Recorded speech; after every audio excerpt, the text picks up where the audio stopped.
Hello guys, അപ്പോൾ just സഹോയിലേക്ക് എല്ലാവർക്കും welcome. അപ്പോൾ ഇന്ന് ഞാൻ വന്നിരിക്കുന്നത് നമ്മുടെ വൈറൽ ഫിഷ് ഫ്രൈ ആയിട്ടോ. ഇപ്പോൾ ഇൻസ്റ്റയിലും യൂട്യൂബിലെ ഷോർട്സിലൊക്കെ കാണുന്ന ഒരു ഫിഷ് ഫ്രൈ ആയിട്ടോ. സോ അത് വളരെ സിമ്പിളാണ്. സോ നമ്മൾ ആദ്യം വെളിച്ചെണ്ണ ഒഴിക്കുക, ചൂടാക്കണ്ട കേട്ടോ. വെളിച്ചെണ്ണ ഒഴിക്കുക, മുളക് പൊടി, മഞ്ഞൾപ്പൊടി, കുരുമുളക് പൊടി, ഉപ്പ്. സോ ഇതെല്ലാം കൂടി ആ വെളിച്ചെണ്ണയിലൊന്ന് ഇട്ടിട്ട് നമ്മൾ അത് കഴിഞ്ഞിട്ട് സ്റ്റൗ ഓണാക്കിയാൽ മതി കേട്ടോ. അതൊന്ന് മിക്സായി കഴിഞ്ഞിട്ട് സ്റ്റൗ ഓണാക്കി ഒന്ന് ചൂടാക്കി എടുക്കാം.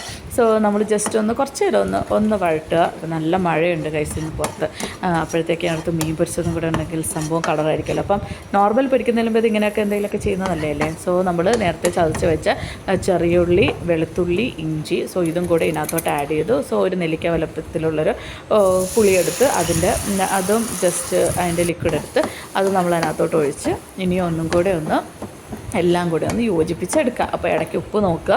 ഉപ്പ് നോക്കിയിട്ട് എങ്ങനെയാണെന്ന് വെച്ചാൽ നിങ്ങളുടെ ഇഷ്ടം ഒന്ന് ഇട്ട് കൊടുക്കുക. പിന്നെ അതിനകത്തോട്ട് നമ്മുടെ മീൻ, നമ്മളിത് പൊരിച്ചിട്ടല്ല വെക്കുന്നത്, നമ്മൾ പച്ചയോട് തന്നെ വെക്കുക കേട്ടോ. എന്നാലേ ആ ഒരു ഫ്ലേവർ വരത്തുള്ളൂ. സോ എനിക്ക് കിട്ടിയ നെമ്മീനാണ്. സോ നെമ്മീനാണ് ഞാൻ ഈ പരിപാടി ചെയ്യാം എന്ന് കരുതിയത്.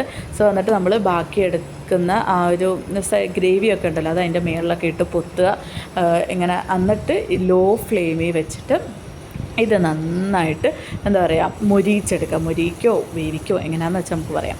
സോ നമുക്ക് ഈ ചിലർക്ക് മീൻ ഭയങ്കര ഡ്രൈ ആയിട്ടാണ് ഇഷ്ടം, ചിലർക്ക് ഇങ്ങനെ സോഫ്റ്റ് ആ ഒരു പരുവത്തിലാണ് ഇഷ്ടം. സോ എങ്ങനെയാണെന്ന് വെച്ചാൽ നമ്മൾ കുറച്ചുകൂടെ ഒരുപാട് നേരം വെക്കുകയാണെങ്കിൽ ഒന്നുകൂടെ നമുക്ക് കുറച്ച് ക്രിസ്പിയോടെ കിട്ടും. എനിക്ക് കുറച്ച് ഗ്രേവി ആയിട്ട് ചോറിൻ്റെ കൂടെ കുഴച്ച് കഴിക്കാൻ എനിക്ക് ഭയങ്കര ഇഷ്ടമാണ്. സോ ഇത് നമുക്ക് കാണുമ്പം തന്നെ വായിൽ വെള്ളം വരുന്നേ. അപ്പോൾ ദേ നമ്മൾ ജസ്റ്റ് ഒന്ന് ഇടയ്ക്ക് എടുത്തിട്ട് വഴട്ടുക. നമ്മൾ മാക്സിമം തവി ഉപയോഗിക്കാതെ ഇത് വെച്ചിട്ടൊന്ന് ജസ്റ്റ് റൊട്ടേറ്റ് ചെയ്ത് ഇടയ്ക്ക് വെച്ചാൽ മതി. പിന്നെ കറിവേപ്പില അരിഞ്ഞ് അതിൻ്റെ മേളിൽ വെക്കുക. ഇനി നമുക്കിത് പ്ലേറ്റിലോട്ട് സെറ്റ് ചെയ്യാം.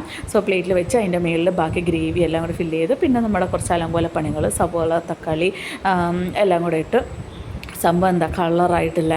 സോ എല്ലാവരും ഒന്ന് ട്രൈ ചെയ്യുക, എങ്ങനെ ഉണ്ടെന്ന് പറയുക.